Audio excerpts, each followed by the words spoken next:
Hello, my charmed ones, and welcome back to my channel for another video. And if this is your first time with me, I would like to say welcome. My name is Alexis, but I'm also known as MissTrenchcoat all across the internet. I'm an online entrepreneur who designs digital productivity tools to help overwhelmed women manage their time, energy, and expectations so they can get all their big thoughts, plans, dreams, and ideas out of their head and onto paper so they can get down to business creating their dream life. And that's what we're going to be talking about today: planning your dream life, achieving your goals, and creating a monthly plan that really helps you get your month organized and set up for success so you can achieve your objectives and goals most of the time, right?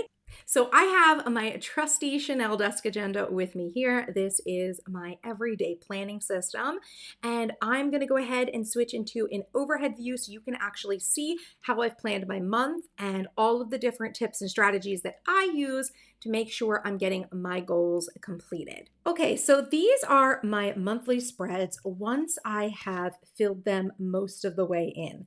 So instead of doing this video as a plan with me where I would fill out my calendar with you, I thought maybe it would be easier for me to just fill the whole thing out and then talk you through my strategy. That way you can kind of see the end result as we go along. Now, some of you may have noticed that I actually changed the monthly spreads that I'm using from month on one page to month on two pages. And that's actually because I wanted to try to see how much information I could put into these little boxes so that I could put like my monthly calendar information plus my editorial calendar and marketing plans all in one spread. And I'm really pleasantly surprised to let you guys know that this is actually working out pretty well. I think I can actually fit a lot in these boxes, writing like maybe just a little bit smaller than I normally would, but still nothing that's like troublesome to me. And of course, I should probably mention at this point as well that these are my 2021 Master Planner inserts. This actual calendar for the monthly calendar is available bundled as part of the Master Plan system, or you can buy the monthly a la carte if you want to. And let me say this too right now so I don't forget. I actually even have a little note here on my calendar that says for the month of February, I have a coupon code that is called Feb 2021 that gets you 20% off any of the planning tools in my shop. So all of the inserts and bundles and things like that are 20% off this month only. So if you are interested in this planner or anything else that I design, go ahead and check out my shop. Now let's go ahead and talk about how to plan and organize your month to achieve your goals, because I know that's why most of you are here watching this. So the first thing that I think you need to know about planning your month, especially if you're someone that has goals that you're aiming to hit, is that you need to have your goals broken into objectives ahead of time. So at the start of the year, I set my goals and I break them into objectives, and then I map out those objectives onto my project planning inserts and my CEO strategy planner inserts as well. So when I'm walking into a new month, right, I am not actually having to come up with all of my plans myself on the fly. I actually already know what I'm going to be working on. Now, I might not create a complete project plan for each objective at the start of the year. I actually prefer to do that as necessary at the start of each new month. So if any of my objectives do require a project plan, meaning that they have multiple steps to complete, not just like a few things to do, but like multiple things that I need to track and make sure I'm getting done, then I will go ahead into my planner and I will use one of my blank project planning sheets and create the project plan and have my tasks listed out. And once I know what all the individual tasks are for my projects and objectives, I will then go ahead and list them all out on my monthly master task list. So you can see here, this is my monthly master task list for the month, already populated with all of my tasks and objective items. Now, this is actually a very key part of my monthly planning process, because instead of keeping a full, complete list of to-dos for the year on some endless to-do list, I always keep my tasks broken out by month, so I always know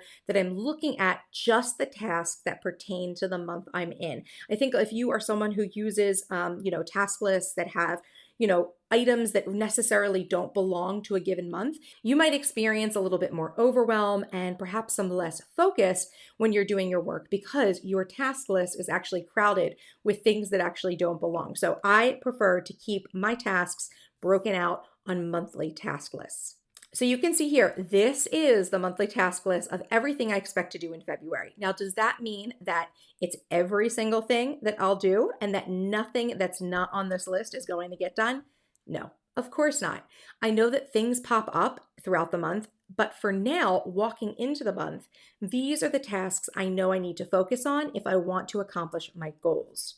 So once this list is populated, the second thing I do in my monthly planning process is to populate my monthly calendar spread.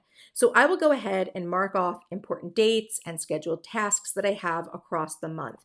This by no means will be an exhaustive list of every single scheduled task I have because there's not enough room in the boxes for me to list every call I might need to go on or every appointment. But if it's something that is important or like a key element of that day, I have it scheduled in. So as you can see, I schedule things like giving my dogs their medicine, holidays, birthdays. I put when my credit card payments are due. You'll see I don't love to decorate in my planner, but I do like these little page flags.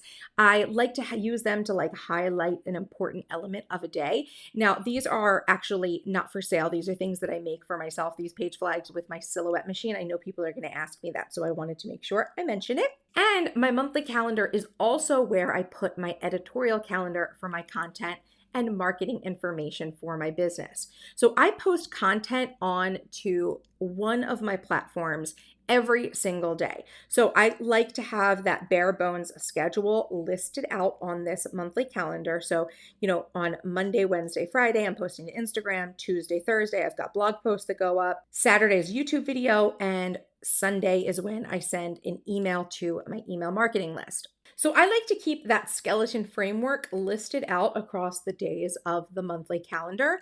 And then I will go in and actually write in and highlight the actual content when I know what I'm going to be posting for each day. In the past, if you guys are familiar with my previous processes, I would populate my entire monthly editorial calendar with content titles.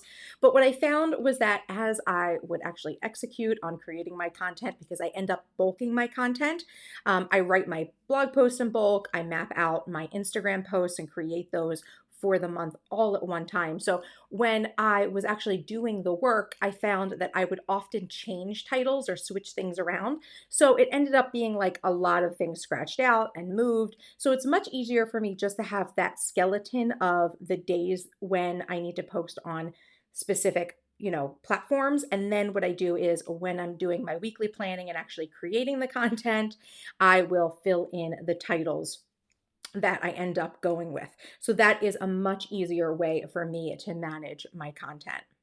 And of course, if you've seen any of my previous videos on my CEO strategy planner, you know that I actually keep all of my content ideas on a content brainstorm sheet that's from the CEO strategy planner. I have a whole video about how I actually do that, create my content and marketing plans. I will leave that link down below in the description if you guys are interested in seeing that specific part of this process, because it is more or less something that I do on a monthly basis. Okay, so with the calendar populated, the next thing I do is I transfer my top 3 monthly priorities to my monthly calendar page. And I actually use this little lined note section for that. So I know what the 3 most important projects are for my month. This system has served me well and ensured that I complete my objectives and goals for years now. And actually, you'll see that here in my CEO strategy planner, this is actually on this objectives overview for my monthly business plans is where I actually put what those top 3 will be for each month. And then I just transfer them to this area so that I kind of have visibility with everything else that I'm doing. And then the next thing that I do is I like to use the notes column at the start of each week to allocate tasks from my master monthly task list to my monthly calendar to ensure that I have time set aside for when I'm going to be working on what I said I wanted to work on. So this practice is great for setting reasonable expectations for ourselves because without this little step, it's easy for me to push off tasks or just put too many tasks on my to-do list and then get overwhelmed and fail to complete my objectives. So when I actually have spaces broken out, and you can see here, I kind of have 3 check boxes at the start of each week that I will fill out with a task, right? That helps me to make sure that I'm balancing my workload and I have a time marked off to work on everything that I want to work on, and therefore I accomplish my objectives and my goals. And then the final part of my monthly planning process is to populate my monthly tracker. So as part of the master plan system, you get a monthly tracker that you can use to track whatever it is that you please. And I actually like to use mine to track habits, tasks, and my income all on one sheet. So you can see that I write in the habit over in this column, or the task in this column. And then there are 7 columns, one for each day of the week, so I can check things off as I'm going. And then what I do here is I will write in the actual habit, and I will use this column on the left where I will actually write in what date the Monday of that week is. So this line here is for the week of the 1st through the 7th. Right? So then I know Monday, Tuesday, Wednesday, Thursday, Friday, Saturday, Sunday, if I did, my habit or task. And then I have another line for the next week and so on and so forth. And then here for my income, I just track my shop income on a weekly basis across the 4 weeks of the month. And then I will total it up, and I will also total up my YouTube, Amazon, and other major income streams and create a total for myself. And here, instead of obviously using these as check boxes, I'll literally just write in number amounts. So you see here, I kind of have like a period there. So I know this is the change column, and I have like not an apostrophe, a comma here. So I can actually fill in totals for what I made for the month. So I'll just kind of fill them in these boxes. You'll see here, down here, I kind of made a mistake. I didn't put this task with the rest of my habits. So it's fine. It's all on the same tracker. That's all that matters. And I'll be able to see everything I need to do. So that's a little error. That should really be up here, not down here, but no big deal. So you can see though, this tracker page is a great way to actually track a lot of different things. You can lay this out in a number of different ways because there are no headers. There's just, columns for check marks and information. So you can use it the way that it works for you. And you can actually change things up from month to month as well. That's something that I do, is I often change the way I might even do my tracker from month to month, just depending on how many things I've got going on that I want to keep track of. Okay, so that is everything that I wanted to show you about my monthly planning process and how I create monthly plans that help me achieve my goals and even make planning my weeks and days easier, because I've laid out a lot of information just in this one calendar spread alone. So this is really a great monthly spread. If your monthly calendar doesn't give you this much space on such a relatively small piece of paper, these are half-letter sheets of paper, it may definitely be time for you to upgrade your planner to the master plan system. Again, I will leave you links to purchase yours below, and don't forget to use the code FEB2021 for 20% off your order this month only. So that is how I plan my month. I hope that this video has been helpful to you and you've picked up some strategies. Down in the comments, I want to hear something that you learned from watching this video, like a tip or a strategy or something new that you want to do in your planning now that you've watched this video. I want to hear what's been impactful for you. Of course, make sure to check the description box. I'm going to leave you some information for some awesome tools that you may be interested in, as well as that discount code once again for you. And if you enjoyed this video, please make sure to give it a thumbs up. Feel free to share it with anyone you think will find it helpful. And if you're not yet subscribed to my channel, what are you waiting for? Hit that subscribe button for more awesome videos by me. And until next time, bye-bye.